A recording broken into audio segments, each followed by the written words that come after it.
اسی طرح یہودیوں کے قبضے میں آئی ہیں اور یہودی اپنی مرضی کے مطابق ان کے فیصلے کر رہے ہیں، یہاں تک کہ ہمارے دولتوں کے مرکز یہودیوں کے قبضے میں پہنچ گئے ہیں۔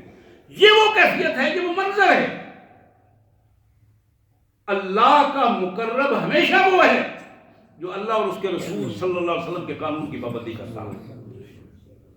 بنی اسرائیل یہ کہا کرتے تھے نحن احباء اللہ، نحن ابناء اللہ، ہم اللہ کے چہیتے ہیں، اللہ کے نعوذ باللہ جو رسول اور جن کو وہ نعوذ باللہ بیٹے کہا کرتے تھے ان کے ہم چہیتے ہیں۔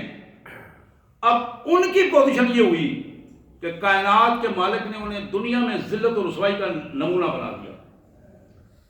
آج اگر محمد الرسول اللہ صلی اللہ علیہ وسلم کی امت انہیں یہودیوں کے سے رویے اختیار کر کے اللہ کی کتاب سے غداری کریں، اللہ کے رسول سے غداری کریں، اللہ کے قوانین کو توڑنے کی ہمتیں کریں، اور پھر نتیجہ یہ ہے کہ یہود کو اللہ تعالیٰ مسلط کر کے وہ قوم جو دنیا میں ذلت اور رسوائی کا نمونہ بنا دی گئی تھی اس قوم کو اللہ تعالیٰ نے پھر مسلط کر دیا۔ یہ بات جب تک ہم من حیث القوم نہیں سمجھیں گے، یہودی نسلاً مختلف حوالوں سے مختلف انداز میں مسلمانوں کے ملکوں پر مسلط ہیں، کہیں ڈائریکٹ مسلط ہیں، کہیں ان کے نمائندے مسلط ہیں، کسی کی بیوی یہودی ہے تو وہ مسلط ہے، کوئی نانی دادی یہودی ہے تو وہ مسلط ہے۔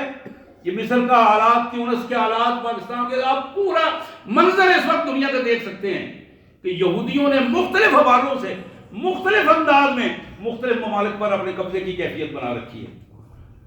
اللہ سے دعا ہے اللہ تبارک و تعالیٰ قرآن کی ان تعلیمات کو ہمیں سمجھنے اور اس کے مطابق اپنے آپ کو ڈھالنے کی توفیق عطا فرمائے۔ وآخر دعوانا الحمدللہ رب العالمین۔